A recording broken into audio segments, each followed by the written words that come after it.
ഒരടിപൊളി chicken ഷവായി റെസിപ്പിയാണ് ഇന്ന് കാണിക്കുന്നത്. അപ്പോൾ അതിനു വേണ്ടി ഒരു 10-12 ഉണക്കമുളക് കുതിർത്ത് വയ്ക്കണം. കാശ്മീരി മുളകാണ് നല്ലത്, അതാവുമ്പോഴേ കളറ് കിട്ടത്തുള്ളൂ. പക്ഷേ എൻ്റെ കയ്യിൽ സാദാ മുളകാണുള്ളത്, അപ്പോൾ അതുകൊണ്ട് ഞാൻ അത് കുതിർത്ത് വെച്ചിട്ടുണ്ട്. ഇനി ഞാനൊരു മിക്സിയുടെ ജാർ എടുത്തിട്ടുണ്ട്. അതിലേക്ക് നമ്മൾ കുതിർത്തി വെച്ചിരിക്കുന്ന ആ ഉണക്കമുളക് ഇട്ട് കൊടുത്തു. ഒരു പിടി അളവിൽ മല്ലിയില ഇട്ടു. പോലെ അരിഞ്ഞ് വെച്ചിരിക്കുന്ന ഇഞ്ചി ഇട്ട് കൊടുത്തു. വലിയ വെളുത്തുള്ളിയാണ്, ഒരു 3 വലിയ വെളുത്തുള്ളി, ഒരു ചെറുത് 4 വെളുത്തുള്ളി ഞുറുക്കി ഇട്ട് കൊടുത്തു. ഇടത്തരം ചുവന്നുള്ളിയാണ്, അതൊരു 15 എണ്ണം അത് ഇട്ട് കൊടുത്തു. 1 സ്പൂൺ മല്ലിപ്പൊടി, ഒരു 1/4 സ്പൂൺ അളവിൽ മഞ്ഞൾപ്പൊടി ഇട്ട് കൊടുത്തു.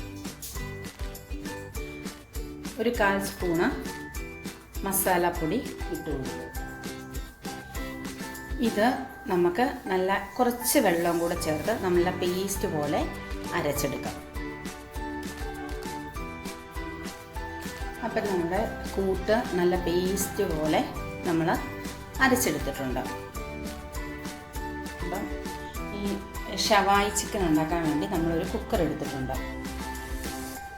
അതിലേക്ക് നമ്മൾ കഴുകി വെച്ച വൃത്തിയാക്കി വെച്ച ചിക്കൻ ഇട്ട് കൊടുക്കണം. നമ്മൾ നന്നായിട്ട് അരച്ച് വെച്ച ആ മസാല കൂട്ട് നമ്മൾ ഇതിലേക്ക് ചേർത്ത് കൊടുക്കണം. ആവശ്യത്തിനുള്ള ഉപ്പ് ചേർത്ത് കൊടുക്കാം.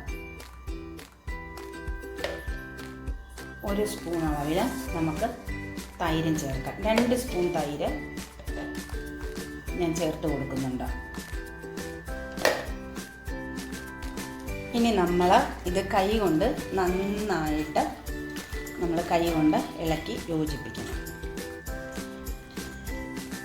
ഇപ്പം നമ്മൾ നല്ല ഒരു ഗ്രേവി പോലെയാണ് നമുക്ക് കാണുന്നത്. അപ്പം ആ രീതിയിൽ തന്നെ നമുക്ക് കുക്കറിൽ ഒരു ഫിസിൽ അടുപ്പിക്കാം.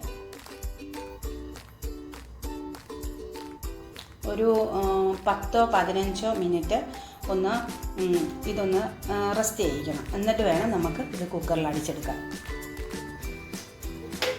അപ്പം നമ്മുടെ ചിക്കൻ അടുപ്പേ വെച്ചിട്ടുണ്ട്. നമുക്ക് ഒരു ഫിസിൽ വരുന്നവരെ വെയിറ്റ് ചെയ്യാം.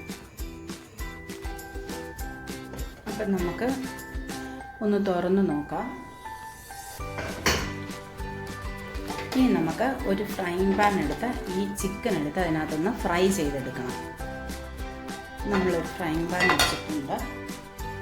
നമുക്ക് വെളിച്ചെണ്ണ ഒഴിച്ചു കൊടുക്കാം. എണ്ണ ചൂടായി വന്നിട്ടുണ്ട്. അപ്പോൾ നമുക്ക് ഓരോ ചിക്കനും നമ്മൾ ഈ ഫ്രൈങ് പാനിലേക്ക്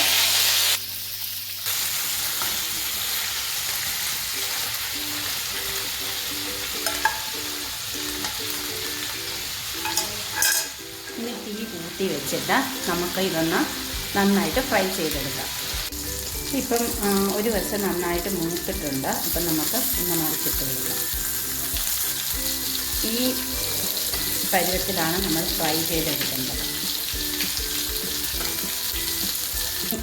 ഈ എണ്ണ അരപ്പിലേക്ക് നമ്മൾ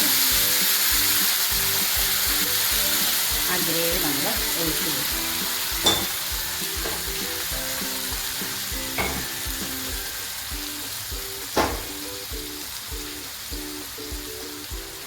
ഇപ്പം ഇനി ഇതൊന്ന് നന്നായിട്ട് കുറുകി ഈ ചാറിന് ഒന്ന് ഇതിലേക്ക് പിടിച്ചാൽ മതി. നമ്മുടെ ഷവായി റെഡി ആയിട്ടുണ്ട്.